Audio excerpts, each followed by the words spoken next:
সামনেই রথযাত্রা। জগন্নাথ দেব, সুভদ্রা দেবী ও বলভদ্র দেব যাবেন মাসির বাড়ি। ইতিমধ্যেই রথযাত্রার প্রস্তুতি শুরু হয়ে গিয়েছে, কিন্তু এর মধ্যেই বাংলাদেশি এক ছাত্রনেতা এমন কথা বললেন যা শুনলে আপনার মাথা কার্যত আগুন হয়ে উঠবে। নিশ্চয়ই মনে হবে এমন কথা কেউ বলতে পারে। এবার নিশ্চয়ই ভাবছেন কি এমন বলেছেন ওই ছাত্রনেতা। আপনাদের সেটাই জানাই। এবার বাংলাদেশি ওই ছাত্রনেতা বলছে রথযাত্রা হচ্ছে মুসলমানদের নির্মূল করার, মুসলমানদেরকে শহীদ করার একটা নিখুঁত চক্রান্ত। রথযাত্রা মানেই হচ্ছে হিন্দুদের শ্রেষ্ঠত্ব প্রকাশ। শুধু তাই নয়, ওই ছাত্রনেতা আরও বলেছে হিন্দুরা তাদের পুজো করবে ওদের মন্দিরের ভিতরে করুক, মন্দিরের দেওয়ালের বাইরে কিছু হতে পারবে না। রাস্তায় পুজো করার জায়গা নয়, রথযাত্রা করার জায়গা রাস্তা নয়। ওই ছাত্রনেতা কি বলছে শুনুন। কারো বাপের নয়, দেশ মুসলমানদের, দেশ আমাদের, কথা আমাদের, দাবি আমাদের, অধিকার আমাদের। রথযাত্রা হচ্ছেই মুসলমানদেরকে নির্মূল করার একটা সুন্দর, মুসলমানদেরকে শহীদ করার একটা নিখুঁত চক্রান্ত।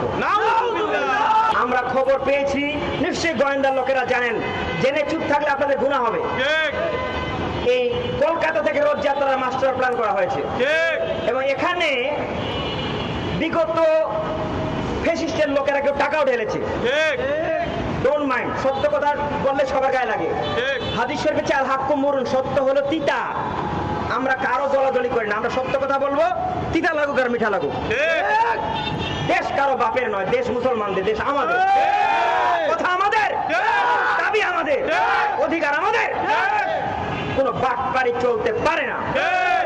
কোন সরকার, সেটা আওয়ামী লীগ হোক, বিএনপি হোক, কেউ হোক, সরকার দেশের মালিক নয়। Government is our servant. গণপ্রজাতন্ত্রী বাংলাদেশ সরকারের বেতনভুক্ত কর্মচারী তারা।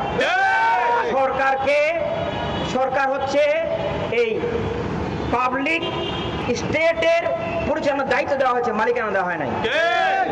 তাই কোন সরকার কোন সম্প্রদায়কে, হিন্দু সম্প্রদায়কে লালন করে মুসলমানদেরকে চাপাতে পারে না, তার অধিকার নাই।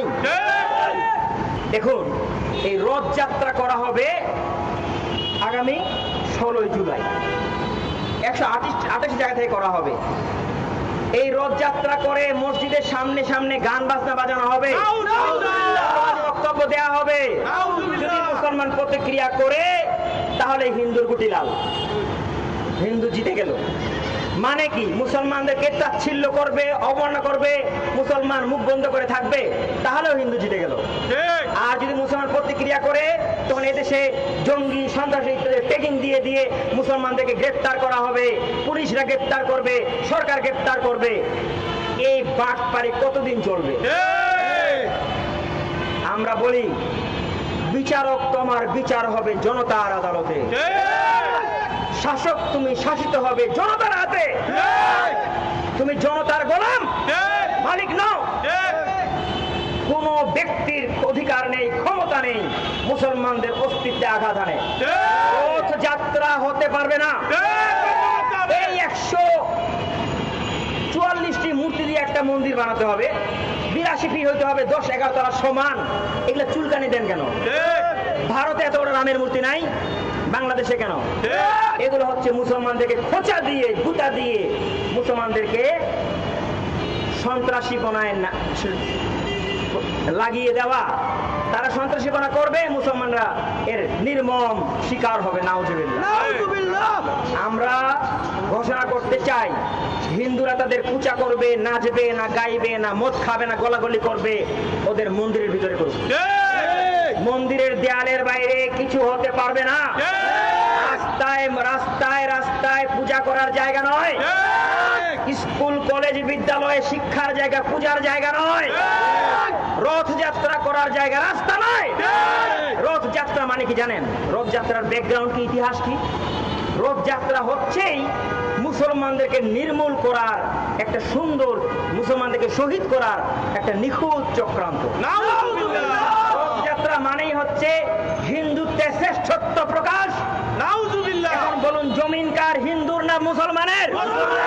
এ ভাই, কথা বলেন না কেন? এই জমিনের মালিক কিন্তু হিন্দুরা নয়।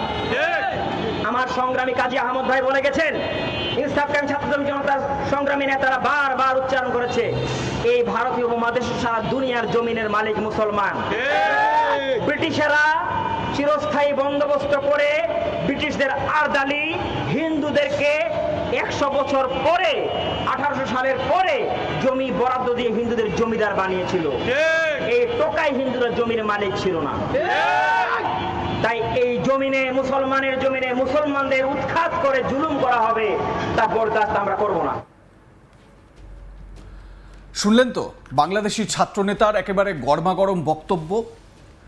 কিন্তু অনেক এরকম পুরাণবিদ রয়েছেন যাদের এটাও বক্তব্য যে পুরীর যে জগন্নাথ মন্দির থেকে রথযাত্রা বের হয়, গুন্ডিচা মন্দির মানে মাসির বাড়িতে মানে যাওয়ার যে পথ, এই যাত্রাপথের মধ্যে ভগবান জগন্নাথের রথ বেশ কিছুক্ষণের জন্য একটা জায়গায় দাঁড়ায় এবং সেই জায়গাটি তার এক মুসলিম ভক্তের কবর।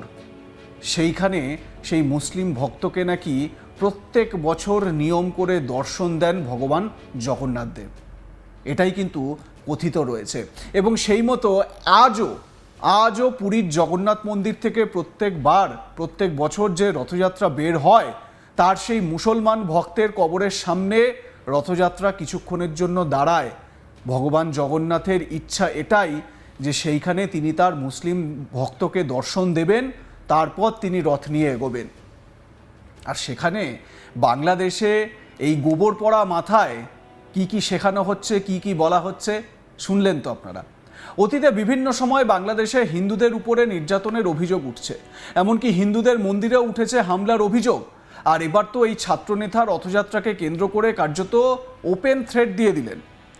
বলছেন যে বাংলাদেশ নাকি তাদের বাপের সম্পত্তি, হিন্দুদের জায়গা নাকি নয়, বাংলাদেশ নাকি মুসলমানদের সম্পত্তি।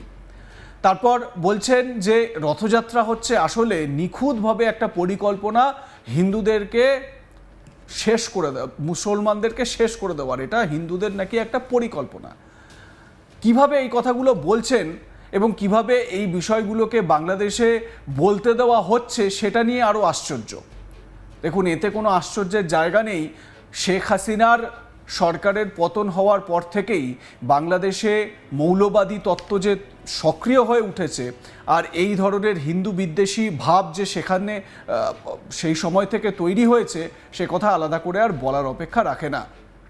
বাংলাদেশি এই ছাত্রনেতা তারা শুধুমাত্রই একটি নয়, জগন্নাথ দেবের রথযাত্রা যত এগিয়ে আসবে আরও দেখবেন এই ধরনের নানান রকম প্রতিক্রিয়া সামনে আসবে।